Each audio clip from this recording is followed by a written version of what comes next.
रसूल सल्लल्लाहु अलैहि वसल्लम लाए कि कोई बंदा नहीं कह सकता कि ये बातें मेरी समझ में नहीं आई। उसके दलाइल इतने आम फहम हैं कि एक भेड़ें चराने वाला अयाली भी वो बात समझ जाता है। अल्लज़ी खालका सब असमावात तिबाका, अल्लाह वो ज़ात है जिसने 7 आसमान ऊपर तले बनाए। अब क्या है, अल्लाह का तारफ है कि अल्लाह कौन है, जिसने 7 आसमान बनाए। अभी तक तो जो एक ही आसमान है जिसे हम आसमाने दुनिया कहते हैं, ये इतना वसी है, इतना बड़ा है कि इसके बारे में भी साइंसदान 21वीं सदी में 5 या 6% तक उनका दावा है, ये भी पता नहीं किस हद तक दावा सच्चा है। कहते हैं कि अभी तक इसका 5-6% तक हमें इल्म हुआ है। फिर आसमान दुनिया के अलावा 7 आसमान और है, इस कुर्राए अर्ज के अलावा 7 ज़मीनें और है। तो इतना तो अब अल्लाह के द्वारा कहते हैं कि अल्लाह वो है जिसने ये 7 आसमान बनाए। दुनिया के अंदर किसी का दावा नहीं कि हमारे फलां बड़े ने ये सारे आसमान बना दिए हैं। जो भी थे वो छोटे मोटे काम करते होंगे। देखें, बुजुर्गाने दीन की करामात और अंबिया कराम के मोजज़ात ये मिन जानब अल्लाह होते हैं। जब अल्लाह को मंजूर होता है ये उसी वक्त सरजद होते हैं, हर वक्त नहीं होते। अगर हर वक्त हो सकते होते तो आज भी हमारे मुआशरे में बहुत नेक लोग हैं, गोबो आटे में नमक के बराबर है, लेकिन अरबों इंसानों में चंद लोग तो वली अल्लाह होंगे। तो हमें ये जो साइंटिफिक लेबॉर्ट्रियाँ हैं हमने बनाई हैं, जो हम रिसर्च के लिए खोज लगाते हैं चीज़ों को तलाश करने के लिए, फिर कहीं पे बम ब्लास्ट हो जाता है, हमें मुल्ज़मान का नहीं पता चलता। ऐसे ही कोर्टों को तफ्तीश करनी, अदारों को तफ्तीश करनी पड़ती है, कोर्टों को गलतियां लग जाती हैं। तो अगर ये बुजुर्ग, करामत तो कभी कभी होती है, अगर इनको इन सारी चीज़ों का इल्म होता तो फिर मेरे भाई हम तो मुसलमान बहुत तरक्की कर जाते। वो हमें बता देते जी एटम बम ऐसे बनेगा, हवाई जहाज़ ऐसे बनेगा, मैंने हिसाब लगा लिया है, फलां जो है ना चीज़ ऐसे बना लो, ऐसे बना लेगी, जब मैं दम कर देता हूँ ये हो जाएगा। हाँ, दम, दुआ, अल्लाह ताला हमारी मदद करते हैं, सपोर्ट करते हैं। वो उस अल्लाह को इल्म है कि हमारी मदद कितनी उसने करनी है, कितनी हमारे लिए मुफीद है, कहाँ पे उसने हमारी मदद को रोकना है, कहाँ पे हमें आजमाइश में डालना है, कहाँ पे कहीं और करना है। बंदा तो जो है ना उसको तो हमें तो दीवार के पार नहीं नजर आता। मैंने शायद पहले भी एक दफ़ा कहा था कि BSc के बाद हमारे एक अजीज़ मुझे बैंक में ऑफिसर लगवाने ले गए। तो उस वक्त जब बहुत 100% उम्मीद थी कि लाजमी ये काम हो जाएगा, वो ना हुआ। अच्छा, वो तो कोई अल्लाह की तरफ से दीनी मदद थी कि अफसोस नहीं लगा, लेकिन बंदा कहता कि हाय मुझे ये काम नहीं हुआ है, मुझे अफसोस है, मेरा ये रह गया, फलां हो गया। मैं आज कई दफ़ा सोचता हूँ कि अल्लाह ने वो काम ना करके मुझ पे इतना बड़ा एहसान किया, इतना बड़ा एहसान किया कि मेरी सोच से भी बाला है। क्योंकि इंसान सोचता है। ऐसे ही और कई मौक़ों पे बंदे की सोच महदूद होती है। मसलन एक जगह हम मस्जिद बनाने लगे, तो उस मस्जिद बनाने में जिस बंदे पे हमारा सारा भरोसा था कि फ़लाँ है वो सब कुछ कर देगा, और उसको अल्लाह ने दिया भी इतना है कि सब कुछ करने के बावजूद भी उसे कोई फ़र्क नहीं पड़ेगा, और हमारा उससे गहरा तल्लुक़ भी है। अब जब उससे कहा तो उसने काम करने की बजाय कोई ऐसा जवाब दिया जो वैसे ही अखलाक के ख़िलाफ़ था। अच्छा, उस वक्त थोड़ा सा सदमा लगा, अल्लाह ने वो काम किसी और सारों की मदद के बगैर कर दिया। अब हम सोचते हैं कि अगर उनके मरहून मिन्नत होते हम मोहताज होते, आज हम आज़ाद हैं। यानी ये अल्लाह ही आलमुल गैब है, बंदे आलमुल गैब नहीं। तो बरकत बात ये दूसरी तरफ ज़्यादा चली गई कि हम ये कहते, रसूल सल्लल्लाहु अलैहि वसल्लम ने फरमाया कि जो मैं दीन लेके आया हूँ इसकी रातें भी दिनों की तरह रोशन हैं। ये दीन बड़ा वाज़े, बड़ा क्लियर है। आजकल बहुत काम किस बिना पे रहते हैं कि बंदों की ज़िंदगी में डिसिप्लिन नहीं होता, बंदों पे टाइम पे काम नहीं होते, बंदे किसी कायदे कानून के पाबंद नहीं होते। एक आम मुसलमान है, किसी यूनिवर्सिटी में नहीं गया, किसी इदारे में नहीं गया, किसी दफ्तर का मुलाजिम नहीं, क्या 5 वक्त की नमाज उस पर फ़र्ज है कि नहीं फ़र्ज? वो नमाज मखसूस टाइमों पे है कि जब मर्जी पढ़ ले? क्या उस नमाज का मखसूस तरीका है या जैसे जी चाहे पढ़ ले? क्या उसकी कोई शराइत है?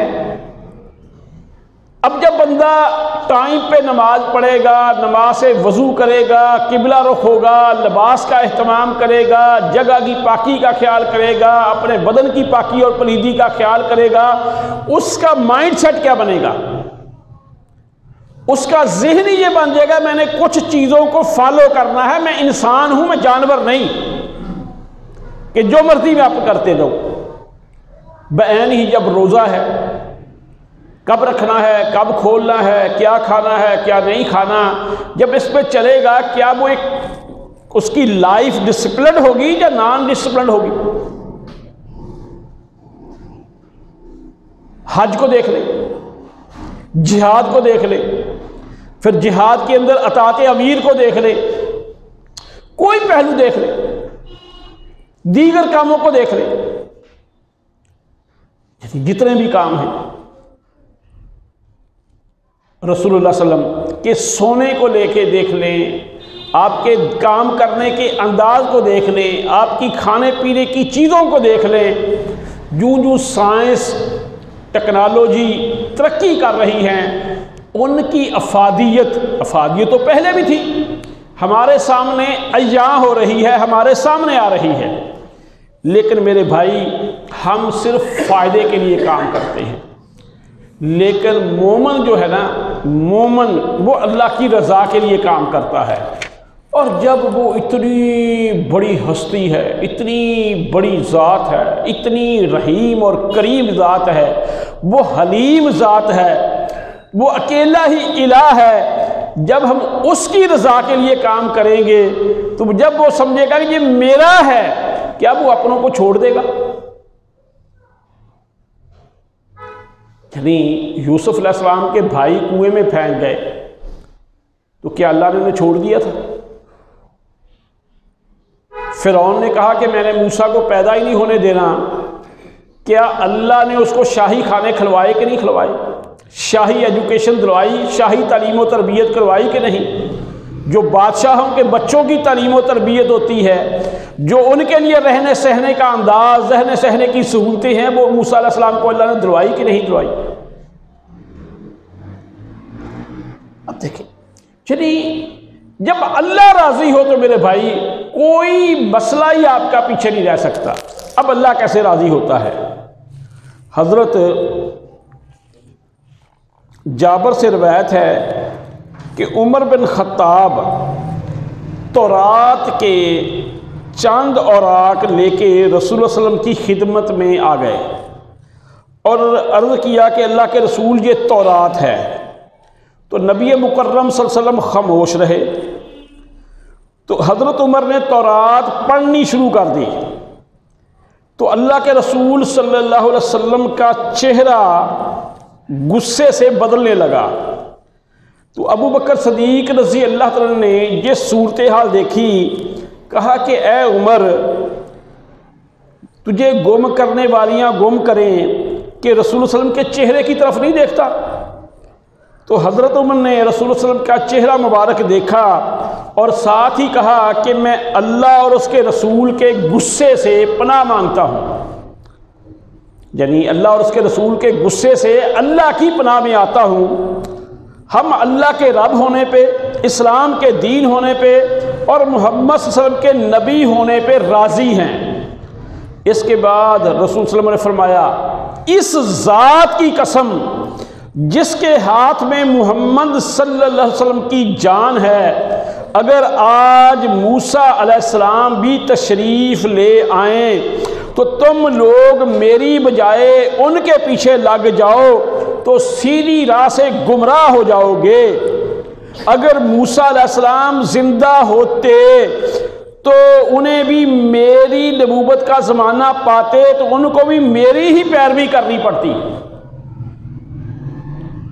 अब पहली बात कि हजरत उमर रज़ी अल्लाह तआला तौरात पढ़ रहे थे, तौरात नावल नहीं पढ़ रहे थे, कोई किसी की गज़लें नहीं पढ़ रहे थे, कोई इश्किया शेर नहीं, आसमानी किताब पढ़ रहे थे, आसमानी। तो मोहम्मद और रसूल सल्लल्लाहु अलैहि वसल्लम का चेहरा मुतगय्यर हो गया, आप गुस्से में आ गए, आप जलाल में आ गए। तो अबू बकर सिद्दीक और हजरत उमर बैठे हैं,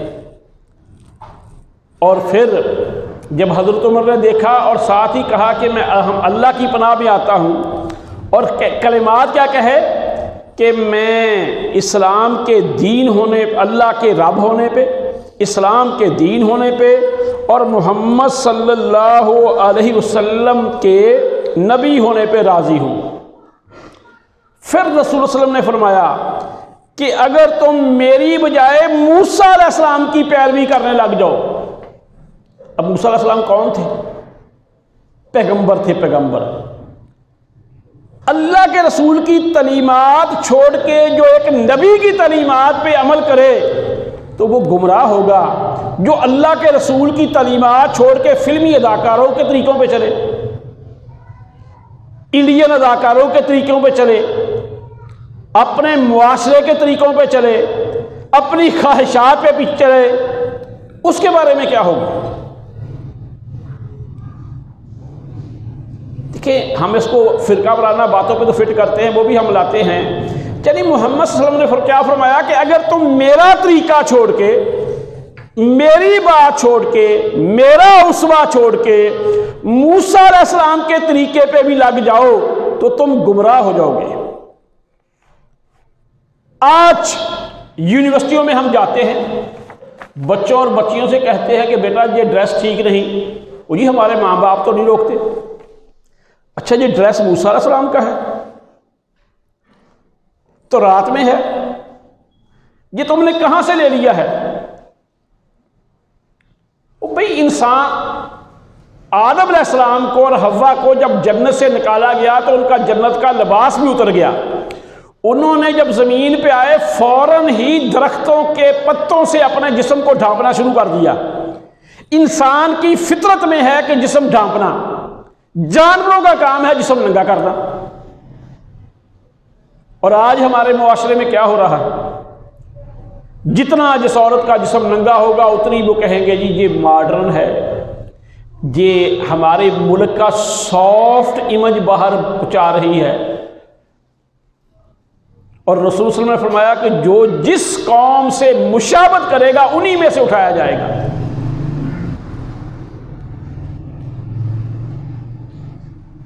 तो मेरे भाई, ये रबीउल अव्वल का महीना है, इस महीने में झंडियां नहीं लगानी हमने। ये जो झंडियां गलियों कहते हैं ना, सज गए गलियां ते बाजार, आपका चेहरा सजना चाहिए।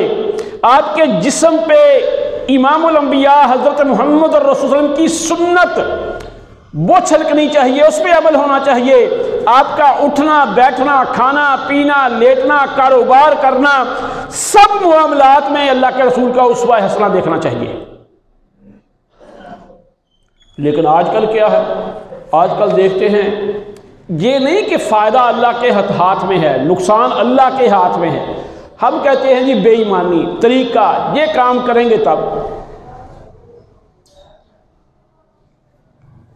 और बहुत सारे लोगों को हमने देखा, कई प्रोफेसरों को चुका हमारा शोबा एकेडमी नहीं चल रही थी, तो फिर क्या किया जी, हमने बच्चियों लड़कों का जो टाइम रखा उससे ना वो थोड़ी देर पहले रख दिया, बच्चियों को थोड़ी देर बाद में छुट्टी दी, हमारी एकेडमी चल गई।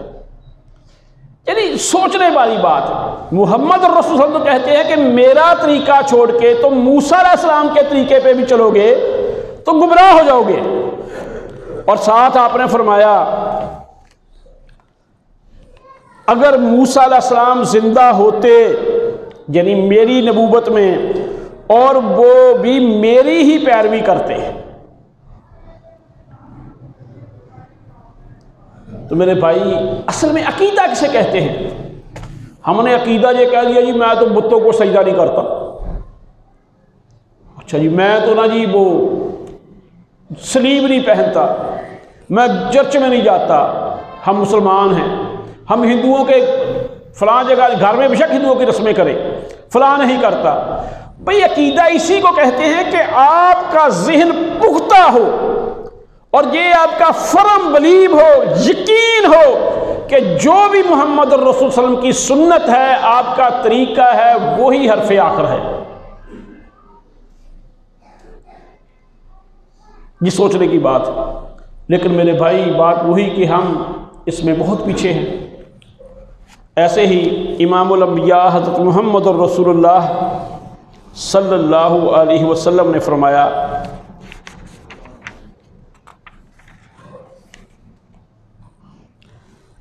अब्दुल्ला बिन उमर है, कहते हैं कि 3 बंदे जो है ना वो अल्लाह के यहाँ सबसे ज़्यादा मगजूब हैं, उन पे अल्लाह का सबसे ज़्यादा गज़ब है, अल्लाह उन पे सबसे ज़्यादा नाराज़ हैं। कौन?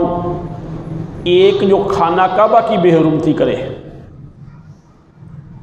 दूसरा जो है जो अल्लाह के रसूल के तरीके के मुकाबले में अपना तरीका आजाद करे, बिदात चलाए,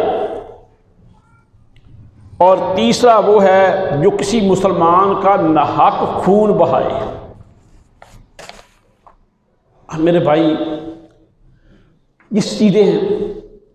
अब इनको हम क्या कहें क्या ना कहें तो बरकैफ ये अगर हमारा अकीदा हो जाए तो फिर इंशाअल्लाह हमारे लिए आसानियाँ ही आसानियाँ हैं। लेकिन आज हमने देखा है कि ना बच्चों को याद है ना किसी और को याद है। चीज़ें वो याद रहती हैं जो अमल में आ जाए, जो अमल में नहीं आती ना वो याद नहीं रहती। चाइनीज़ कहते हैं, चाइनीज़ का एक कहावत है, वो कहते हैं कि हम सुनते हैं हम भूल जाते हैं, हम करते हैं तो हम याद रखते हैं, और हम बार बार करते हैं ना, हम सुनते हैं तो भूल जाते हैं, हम देखते हैं तो याद रखते हैं, हम करते हैं तो फिर हम समझ जाते हैं। यानी अब मैंने हदीस पढ़ी थी बहुत देर पहले, आपने भी पढ़ी होगी, सब ने सुनी है कि रसूलुल्लाह सल्लल्लाहु अलैहि वसल्लम के घर में कई कई महीने आग नहीं जलती थी। तो इधर हम रहते हुए हर गरीब घराने में आग जलती है रोजाना, कोई दिन नहीं होता कि जिस दिन किसी के घर में आग ना जले। अगर कोई फौतगी हो जाए नहीं जली तो दूसरे घर से आग वाला खाना आ जाता है। आप बताएं कि कितने दिन हैं कि आपने आग की बनी हुई चीज़ के बगैर गुजारा किया हो। तो हमारी ये समझ में बात नहीं आती थी। तो अब कुछ अरसे से मैंने पहले भी बताया कि मैंने कहीं पढ़ा तो उसको करके देखा इसमें तो फायदे ही बड़े हैं।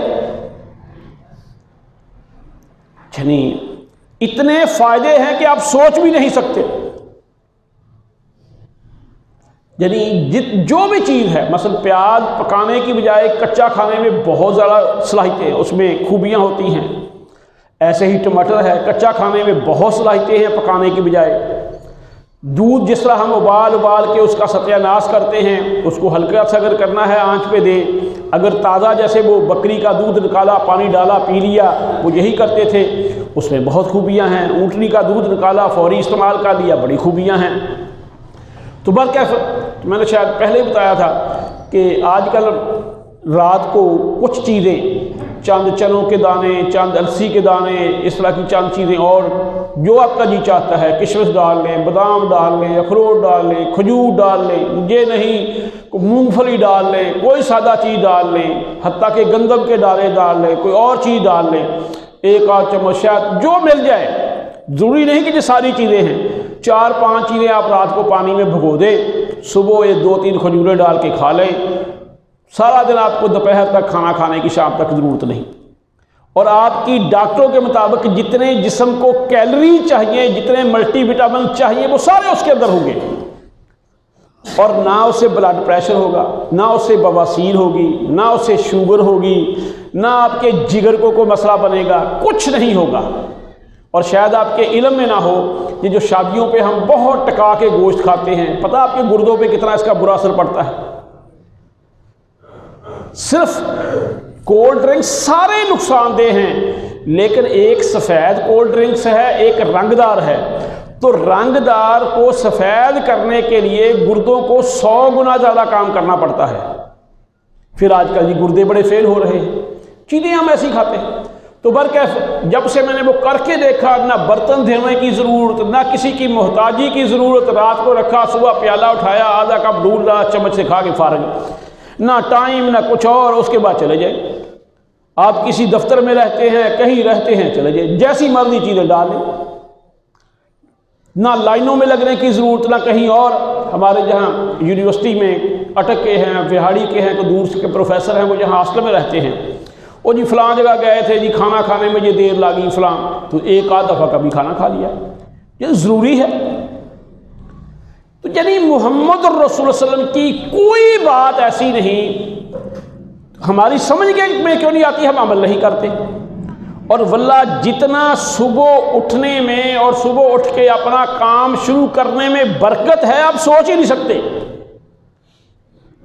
ये जो हमारे बिजनेस में 10-11 बजे तक दुकानें बंद हैं, फलां है, 11 बजे दोपहर का खाना चाइनीज़ खाते हैं। और ख़ुद मोहम्मद रसूल सल्लल्लाहु अलैहि वसल्लम और सुहाबा क्या आम रूटीन में ज़ोहर असर के दरमियान जैसी टाइम कैलूला करते थे। और अगर आपने ज़हनी काम करना है, इंटेलेक्चुअल काम करना है, क्योंकि हमारा ये शोबा है, सुबह उठ जाए नमाज के वक्त, यकीन जाने दोपहर को सिर्फ 15 मिनट, ज़्यादा नहीं, 15 मिनट आप लेट जाएं और हल्की सी बस एक झटका आँख का लग जाए, आप 2 दिन का काम 1 दिन में कर लेते हैं। जो आपका काम अकल से तल्लक रखता है, सोच से तल्लक रखता है, और इंसान तो काम ही अकल से करता है। अगर ताकत से ही काम होते तो हाथी हमसे ज़्यादा कर लेते। इंसानों ने इन सारी बड़ी बड़ी चीज़ों को कैसे गुलाम बनाया है, कैसे इनसे काम लेता है, अपनी अकल से। ये बाकी जो इजादात की हैं किससे की है, अकल से। और ब्रेन कब काम करता है, जब फ्रेश होगा। और फ्रेश कब होगा, जो तरीका मोहम्मद रसूल सल्लल्लाहु अलैहि वसल्लम बता के गए हैं वही बेहतर है। और मेरे भाई ये मैं नहीं कहता, आज अगर आपको ये तो बल्कि पहले तो मालूमात तक रसाई नहीं होती थी, आप गूगल में जाके सर्च करें कि दोपहर को ये कैलूला जो है ना, इसके फ़ायदे क्या हैं, तो आपको पता चलेगा कि हार्ट अटैक कितने % काम करता है, फ़लाँ बीमारियों के लिए इतने % है, आपकी टेंशन इतनी रिलीज़ करता है। आप चेक करके देखिए कभी। लेकिन इनको इन कामों के लिए नहीं करना, आपने करना है मोहम्मद रसूल सल्लल्लाहु अलैहि वसल्लम की सुन्नत समझ के। तो ये फ़ायदे भी होंगे, आपको लाजमी होंगे इंशाअल्लाह। लेकिन सुन्नत पे अमल करने से आप एक सही मुसलमान, पक्के मुसलमान रहेंगे। अल्लाह मुझे और आपको अमल की तौफीक दे।